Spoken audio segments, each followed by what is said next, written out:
Sir ಈಗ ನಿಮ್ಮ ಬತ್ತಳಿಕೆಯನ್ನು ಬರ್ತಿರುವಂಥ ಮುಂದಿನ ಸಿನಿಮಾಗಳಿಗೆ ಜನ ವೇಟ್ ಮಾಡ್ತಾರೆ ಸರ್, ಯಾವಾಗ ಏನು ಅಂತ? ಈಗ ಜಯಣ್ಣ ಅವ್ರ ಜೊತೆಗೆ ಮತ್ತು ಇವರು ನಮ್ಮ ಏನದು ಶ್ರೀಕಾಂತು ಅವ್ರ ಜೊತೆಗೂ ಒಟ್ಟಿಗೆ ಸಿನಿಮಾಗಳಾಗುತ್ತೆ. ಈಗ ಸಿನಿಮಾದು ಮಾತುಕತೆಗಳು ನಡೀತಾ ಇದೆ. ಇಷ್ಟರಲ್ಲೇ ಅನೌನ್ಸ್ ಮಾಡ್ತೀವಲ್ಲ. ಈಗ ಹುಡುಗರದ್ದು ಒಂದಷ್ಟು ನಡೀತಿದೆ, ಅದಕ್ಕೆ ಒಂದಷ್ಟು ಪ್ರಮೋಷನ್ ಅದು ಇದು ಮಾಡ್ತಿದ್ದೀವಿ. ಅದು ಬಿಟ್ಟರೆ ಅಂದರೆ ಈಗ ಬ್ಯಾಡ್ ಮ್ಯಾನರ್ಸ್ದೇನು ನಮಗೆ ಅದು ಸರ್ ಬರಲಿಲ್ಲ, ಎಲ್ಲ ಅಲ್ಲಲ್ಲಿಗಾಗಿ ಮುಗಿದೋಯ್ತದು. ಅದ್ರ ನಂತರ ಅಂತ ಯೋಚನೆ ಮಾಡುವಾಗ ಜಯಣ್ಣ ಅವರು ಅವರ ಬ್ಯಾನರಿಂದ ಮಾಡುವಂಥ ಸಿನಿಮಾಗಳಿಗೆ ಒಂದಷ್ಟು ಹೇಳಿದ್ದಾರೆ. ಅದಕ್ಕೆ ಒಂದು ಸ್ವಲ್ಪ ಟೈಮ್ ತೊಗೊತಾ ಇದ್ದೀವಿ. ಸರ್ ಟಗರು 2 ಆಗ್ಬೋದು ಅಂತ ಅಂದ್ಬಿಟ್ಟು ಏನಿಲ್ಲ, ಒಂದಷ್ಟು 2 ಆಗಲ್ಲ, 3 ಮಾಡಬೇಕಾಗತ್ತೆ. 2 ಅಂತೂ ನಾನು ಯಾವುದು ಮಾಡಲ್ಲ ಅಂತ ಹೇಳಿದ್ದೀನಿ. ಓಕೆ ಓಕೆ ಅಲ್ವಾ, 2 ಮಾಡಲ್ಲ ಅಂತ ಸುಮಾರು ಕಡೆ ಹೇಳಿರೋದ್ರಿಂದ 3 ಮಾಡಬೇಕಾಗತ್ತೆ. ಅವಾಗ 3 ಅಂದರೆ ತುಂಬ ಬೇಜಾರಾಗುತ್ತೆ, ಅದೇನು 3ಗೆ ಅಂತ ಎಲ್ಲ.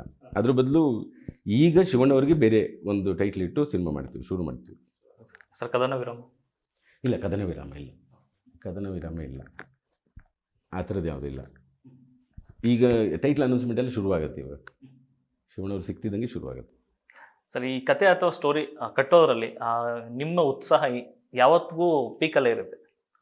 ಹೆಂಗೆ ಅದೇ ಕೆಲಸ ಅಲ್ವಾ, ಅದೇ ಕೆಲಸ ಮಾಡ್ತಿರೋದಲ್ವಾ, ಅದರಲ್ಲಿ ಆಶ್ಚರ್ಯ ಪಡುವಂಥದ್ದೇನಿಲ್ಲ. ಅಂದರೆ ನಿಮ್ಮ ಥರನೇ ನೀವು ಎದ್ದು ಬೆಳಗ್ಗೆ ಏನು ಮಾಡ್ತಿದ್ರೋ ಅದೇ ಥರ ನನ್ನ ಕೆಲಸಕ್ಕೆ ಸಂಬಂಧಪಟ್ಟಂಗೆ ನಾನು ಹುಡುಕ್ತಾ ಇದ್ದೀನಿ. ನ್ಯೂಸ್ ಫಸ್ಟ್, ನಿರ್ಭೀತಿಯಿಂದ ನಿಮ್ಮ ಪರವಾಗಿ.